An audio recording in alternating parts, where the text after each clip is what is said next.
Bonjour, bienvenue sur les ateliers de Nelly. Cela fait assez longtemps qu'on n'avait pas fait de mini-album facile ensemble, alors je me suis dit que c'était une bonne idée que de vous proposer cette semaine un sympathique mini-album très facile à faire et qui n'utilise qu'une feuille A4 pour sa structure. Mais tout d'abord, laissez-moi me présenter. Je suis Nelly Boudet, je suis démonstratrice pour la marque de loisirs créatifs Stampin' Up depuis de longues années. Chaque semaine, je vous propose des tutos, conseils et astuces qui utilisent des produits de cette marque pour vous les faire connaître, vous apprendre à les utiliser, mais aussi pour que vous développiez votre créativité tout en vous amusant. Et amusant est vraiment le mot important dans cette phrase. Le mini-album que je vous présente aujourd'hui conviendra à toutes les occasions et vous pourrez le décorer sur le thème qui vous plaira. J'ai choisi pour ma part un thème automnal autour des rondins de bois, mais mes photos sont des paysages de La Rochelle et s'intègrent très bien. Il est fermé par une ficelle qui est simplement nouée sur le devant et il peut contenir de 7 à 12 photos de petite ou de moyenne taille.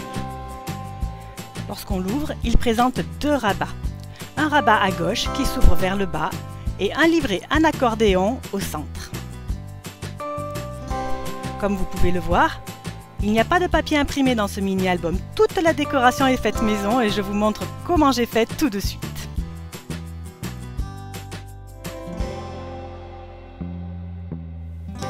Mais avant tout, je vous présente rapidement le matériel que j'ai utilisé. Il s'agit du lot Cercle de la Nature qui se trouve page 62 du catalogue saisonnier de juillet à décembre 2022. Ce lot comprend ce magnifique set de tampons et ses 22 images sur le thème du bois, de l'automne et de Noël. Il comprend également un set de poinçons assortis et un plioir de gros frage hybride qui permet d'être utilisé avec ou sans le grand poinçon. J'en profite pour vous signaler que je peux vous envoyer un exemplaire gratuit de ce catalogue si vous en faites la demande par mail ou sur mon site lesateliersdenelly.fr. Il suffit pour cela que vous n'ayez pas encore de démonstratrice Stampin' Up et que je ne vous en ai pas déjà envoyé un exemplaire précédemment. Passons maintenant au tutoriel. Comme je vous l'ai dit, pour faire la structure de ce mini-album, je n'ai utilisé qu'une feuille A4. Comme j'aime beaucoup le rose, j'ai utilisé une feuille A4 de couleur fleur de cerisier qui s'accorde parfaitement avec les marrons et beiges que j'ai choisi d'utiliser. Je vais mettre le petit côté de cette feuille A4 sur le haut de mon massicot et je vais découper à 12 cm sur toute la longueur. Je garde la grande partie, donc la partie de gauche, et je vais plier à 9 et à 21 cm. Cette grande partie sera la couverture de mon mini-album. Quand je la replie, je me retrouve avec un carré de 12 par 12 cm.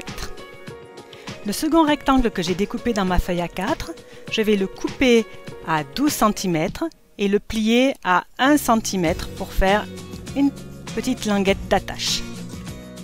Il me reste un dernier rectangle que je vais plier à 8 et à 16 cm. C'est mon livret central et je le plie en accordéon. Pour récapituler, nous avons donc trois rectangles. Le rectangle de couverture qui est sur l'image en haut, le rabat de gauche à l'intérieur du mini-album qui se trouve en bas à gauche de l'image et l'accordéon central qui se trouve en bas à droite. Je vais commencer par coller le rabat de gauche sur la couverture du mini-album.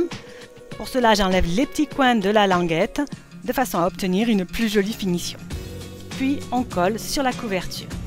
Comme vous le savez, moi j'adore ma colle scotch liquide. Mais si vous préférez utiliser une colle blanche, une mousse double face ou bien encore des points de colle, libre à vous. Ce style de projet ne nécessite vraiment pas un type particulier de colle, alors ne vous cassez pas la tête. Je colle ensuite l'accordéon au centre de la couverture grâce à la petite languette qui est sur le côté. Et ma structure est terminée. Je vais maintenant explorer avec vous les différentes techniques que j'ai utilisées pour le décorer. Tout d'abord, je vais vous montrer comment j'ai utilisé le plioir de gaufrage hybride pour fabriquer ces jolis rondins de bois aquarellés. Vous avez vu, il scintille un petit peu à la lumière.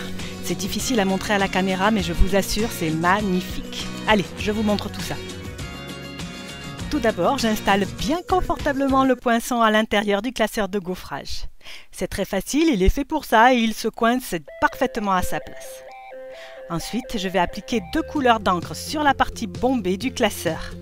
un peu de brune dune qui est la couleur la plus claire et pas mal de couleur café qui est la couleur la plus foncée. Je vaporise avec de l'eau. C'est la quantité d'eau qui va déterminer le rendu final. Je rajoute mon morceau de papier aquarelle, puis je passe dans la machine de découpe et de gaufrage. N'ayez pas peur d'abîmer votre classeur de gaufrage, l'encre ne l'abîmera pas du tout. Un petit coup sous l'eau avec un petit peu de liquide vaisselle et tout sera tout propre. Pour amener un petit peu de brillant à mes rondins de bois, j'utilise le pinceau Wink of Stella. Le pinceau Wink of Stella, c'est un pinceau qui délivre un liquide transparent avec de toutes petites paillettes très discrètes, très jolies. Il suffit que je colorie mon rondin de bois avec ce petit pinceau pour qu'il scintille légèrement, ça lui donne beaucoup d'élégance.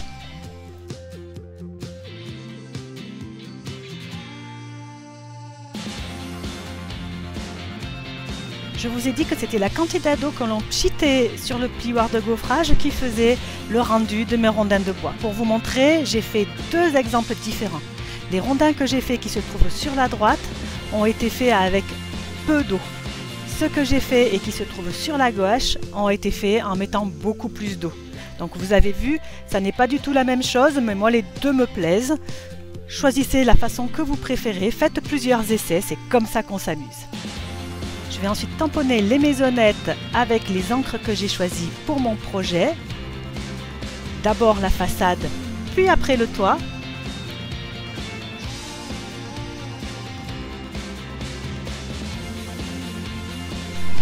Puis comme je ne possède pas de poinçon assorti à ces petites maisonnettes, je prends mes ciseaux et je découpe. Allez, c'est vraiment pas difficile, c'est presque un carré.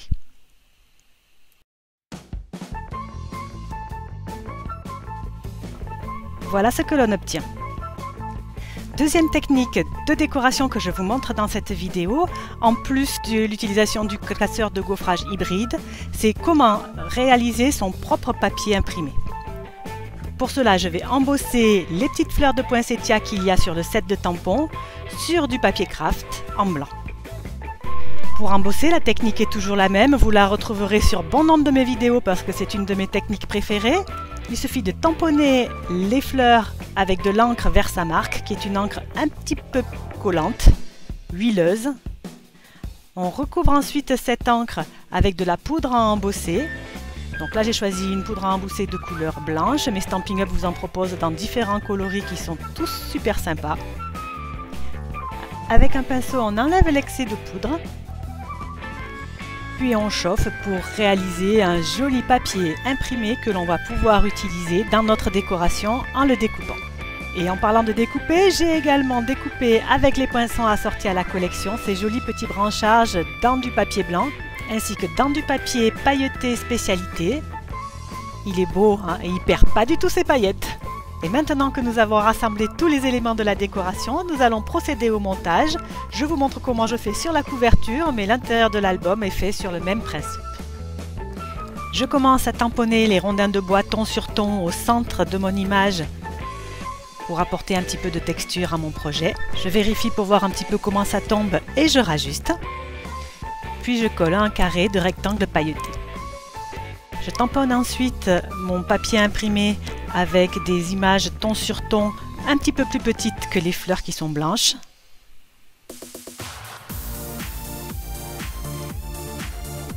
Ce petit motif qui figure le centre de fleurs me plaît beaucoup. J'en mets un petit peu. Et ensuite je vais passer à l'encre les bordures de mon carré de papier imprimé pour le faire ressortir un petit peu avant de le coller sur mon papier pailleté.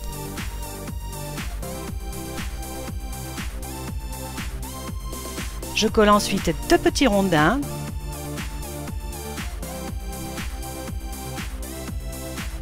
Pour la fermeture de mon mini-album, je choisis de coller une ficelle de lin en dessous de la maisonnette. Pour cela, je passe une longueur suffisante de ficelle autour de mon album. Je la noue. Comme vous pouvez le voir, je l'ai doublée pour qu'elle ait un petit peu plus de consistance. Et ensuite, je colle ma maisonnette au-dessus et je termine en collant à l'arrière de l'album un petit rondin pour la maintenir. Je termine en rajoutant des branchages, à la fois en papier blanc et à la fois en bois. quelques tamponnages de ce joli centre de fleurs qui apporte beaucoup de contraste. Et pour finir, quelques jolis papillons dorés en métal brossé. Je les adore. J'ai bien sûr mis mes photos dans mon mini-album, décoré l'intérieur et voici ce que ça donne. Je trouve que les photos de ma visite à La Rochelle cet été sont particulièrement bien mises en valeur. Je suis très contente du résultat. Et vous, est-ce que ce mini-album vous plaît? Est-ce qu'il vous plairait si par exemple il était dans d'autres couleurs? N'hésitez pas à me dire vos commentaires juste en dessous de cette vidéo. Ça me fait toujours très plaisir de vous lire. Je vous retrouve la semaine prochaine pour un nouveau tutoriel scrap ou carterie ici sur cette chaîne.